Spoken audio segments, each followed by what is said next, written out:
I'm about to get started on planting me some lettuce and some kale for my lettuce bed. And I got to thinking, so I ran back inside, and I know that everybody is seeing content. It's getting that time of year. We're all starting our seeds. Some of us can direct sow some things. I've got stuff I've got to do inside as well. But I got to thinking, not everybody has the space, or they don't think they have the space to plant a garden. But I'm here to tell you that you do.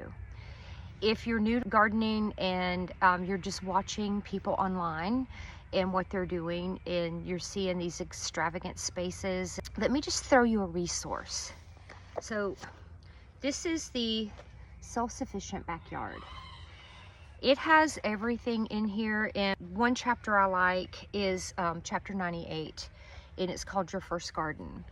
And it will go over with you everything that you need to kind of get the concept and the basics of starting your own garden. So you need to have goals. Why do you want to have a garden?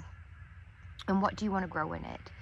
And my recommendation for anyone that is starting a garden and you're just starting out, you've never had one, is to only plant what you know you will eat.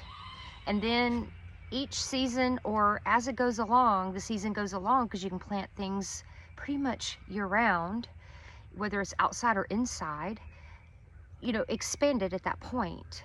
But only plant what you can grow. Do you want tomatoes for tomato sandwiches? Maybe you want to make homemade tomato sauce. Do you really like squash? Do you really like okra? Do you like salad like we do, where I dedicate a whole garden bed to salad? So get some goals and start small. If you go big all at one time, then you are going to become overwhelmed. Even if you don't have an outdoor space like I have and many others have, you can do container gardening, and that's covered in here too. They talk about you can scale it any way you need to, and talks about container gardening and teaches you what you need to know about container gardening. You can plant all kinds of things in all different kinds of containers, and you can grow stuff inside. If you don't have an outside, you live in an apartment and you don't even have a patio or a balcony, you can grow stuff inside. If you can have like a bookshelf, somewhere where you can have some grow lights, you can grow stuff. Now, it's a little harder if it's things that need to be pollinated.